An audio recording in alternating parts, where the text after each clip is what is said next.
नमस्कार, news state देखने आप। मैं हूं आपके साथ धीरेन्द्र अवस्थी। बुलेटिन की शुरुआत बड़ी खबर से करते हैं। आज जारी हो सकती बीजेपी की पहली लिस्ट में 100 उम्मीदवारों के नाम हो सकते हैं। वाराणसी से पीएम मोदी, लखनऊ से राजनाथ सिंह और गांधीनगर से अमित शाह। इसके अलावा अमेठी से स्मृति ईरानी, पुरी से संबित पात्रा और ग्वालियर से ज्योतिरादित्य सिंधिया, विदिशा से शिवराज सिंह चौहान और आगरा से एसपी सिंह बघेल को लोकसभा का टिकट दिया जा सकता है। इसके अलावा नैनीताल से बात करें तो अजय भट्ट, गोरखपुर से रवि किशन, मुजफ्फरनगर से संजीव बालियान। तो जो पहली लिस्ट आएगी उस पहली लिस्ट में ये तमाम नाम होंगे। प्रधानमंत्री मोदी एक बार फिर से वाराणसी से लोकसभा का चुनाव लड़ेंगे, लखनऊ से राजनाथ सिंह और गांधीनगर से अमित शाह। इसके अलावा अमेठी से स्मृति ईरानी, पुरी से संबित पात्रा और ग्वालियर से ज्योतिरादित्य सिंधिया को लोकसभा का टिकट दिया जा सकता है। इसी खबर पर तमाम और जानकारी के साथ दिल्ली से संवाददाता विकास चंद्रा हमारे साथ जुड़ गए हैं। विकास, आज बीजेपी की तरफ से पहली लिस्ट जारी होनी है। माना जा रहा है कि इसमें प्रधानमंत्री समेत तमाम वो बड़े नाम होंगे जिन्हें लोकसभा भेजा जा सकता है पहली लिस्ट में।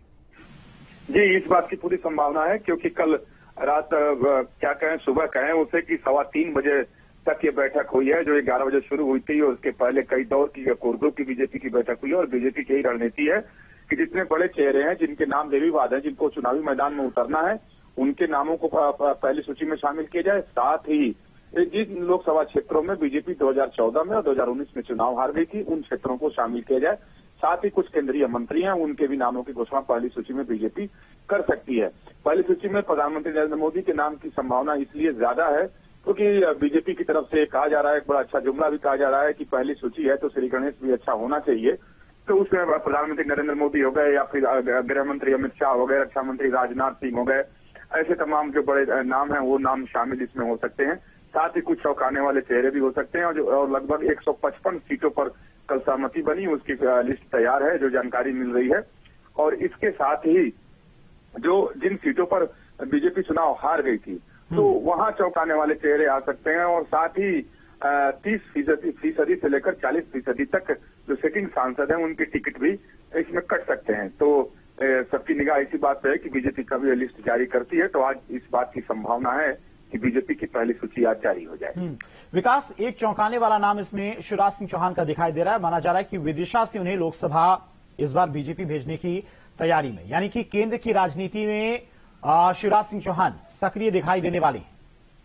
जी बिल्कुल, आप देखें जब वो मध्य प्रदेश विधानसभा का परिणाम सामने आया था और जब वो मुख्यमंत्री नहीं बनाए गए थे, तो उसके पहले ही उन्हें जो जानकारी थी कि भरोसा दिलाया गया कि जब लोकसभा का चुनाव होगा तो वो प्रत्याशी बनाए जाएंगे और जीतेंगे और केंद्र में उन्हें मंत्री बनाया जाएगा। और यहाँ तक बातें सामने आई थी उस वक्त कि उनको ये भी कह दिया गया था कि कृषि मंत्रालय जैसे कोई बड़ा मंत्रालय उनको दिया जाएगा। लेकिन कल जब केंद्रीय चुनाव समिति की बैठक हुई थी तो उससे जो खबरें छनकर बाहर आई हैं कि शिवराज सिंह चौहान को कहा गया कि वो भोपाल से चुनाव लड़े, अपनी किस्मत आजमाएं। तो शिवराज सिंह चौहान ने कहा कि नहीं, वो विदिशा से ही चुनाव लड़ने में इच्छुक हैं। तो हो सकता है कि शिवराज सिंह चौहान को पार्टी विदिशा से ही टिकट दे और उन्हें मैदान में उतारे। विकास, पहली लिस्ट की बात करें तो आज कितने बजे तक पहली लिस्ट आ सकती है? इसके अलावा दूसरी लिस्ट को लेकर भी लगातार देखा जा रहा है कि बीजेपी में मंथन चल रहा है। उन नामों को लेकर अंतिम मुहर लगाई जा रही है जिनका नाम लोकसभा के उम्मीदवारों के तौर पर सिलेक्ट किया गया है। तो पहली लिस्ट आज कितने बजे तक आ सकती है विकास? इसके अलावा दूसरी लिस्ट कब तक जारी हो सकती है? देखिए, पार्टी की तरफ से कोई टाइम तो नहीं बताया गया है, लेकिन हाँ इतना जरूर कहा गया है कि आज वो सूची आ सकती है। और कभी भी, चूंकि बीजेपी का अपना स्टाइल है, जब भी वो उनकी तरफ से सूची जारी होता है तो बिल्कुल चौंकाते ही है कि अचानक से सूची जारी कर देते हैं।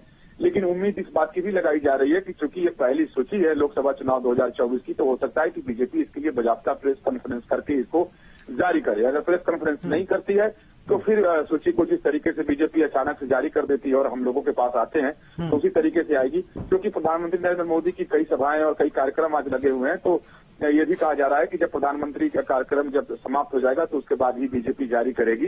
क्योंकि बीजेपी चाहती है कि जब वो अपनी सूची जारी करे तो उसको मीडिया में कवरेज ठीक ढंग से मिले। और ऐसे में जब प्रधानमंत्री का कार्यक्रम चल रहा होगा तो उस दरमियान वो जारी करके ये नहीं चाहेगी कि कोई एक चीज उसमें दब जाए मीडिया में। तो प्रधानमंत्री के कार्यक्रम की समाप्ति के बाद इस बात की संभावना है कि यह सूची जारी कर दे। और दूसरी बात ये भी जानकारी सामने आ रही है कि 10 मार्च के पहले बीजेपी की तैयारी है कि 300 से ज्यादा सीटों के नाम का ऐलान वो कर देगी। कल की बैठक में 18 राज्य और 3 केंद्र शासित प्रदेश बुलाए गए थे, जिसमें से एक हरियाणा पर चर्चा नहीं हुई और एक दादर नगर हवेली पर चर्चा नहीं। बाकी सभी राज्यों की लगभग सीटों पर चर्चा हो गई है। यूपी जैसे बड़े राज्य में सिर्फ 20 सीट पेंडिंग है, लेकिन बाकी मध्य प्रदेश की बात करें, छत्तीसगढ़ की बात करें या दूसरे राज्यों की बात करें तो उन सभी राज्यों के नामों पर सहमति बन गई है। और जहां पर समझौते होने हैं, गठबंधन है, जहां एनडीए को उम्मीदवार बनना है, जैसे बिहार की बात कर लें या महाराष्ट्र की बात कर लें या कर्नाटक की बात कर लें, तमिलनाडु की बात कर लें, तो इन राज्यों पर अभी चर्चा बाकी है। ठीक है विकास, नजर बना के रखिएगा। फिलहाल तमाम सारी जानकारी के लिए आपका बहुत बहुत शुक्रिया। तो बीजेपी की तरफ से माना जा रहा है कि आज पहली लिस्ट जारी की जा सकती है और पहली लिस्ट में जो सबसे पहला और बड़ा नाम होगा प्रधानमंत्री मोदी का। एक बार फिर से वाराणसी से माना जा रहा है कि पीएम मोदी लोकसभा का चुनाव लड़ सकते हैं। इसके अलावा लखनऊ से राजनाथ सिंह, पहले से ही लखनऊ से राजनाथ सिंह सांसद हैं और एक बार फिर से लखनऊ सीट से ही वो लोकसभा जा सकते हैं। गांधीनगर से अमित शाह, इसके अलावा अमेठी से स्मृति ईरानी लोकसभा जा सकती हैं। बढ़ते आगे, दारुल उलूम की सुप्रीम पावर कमेटी मजलिस शूरा की बैठक में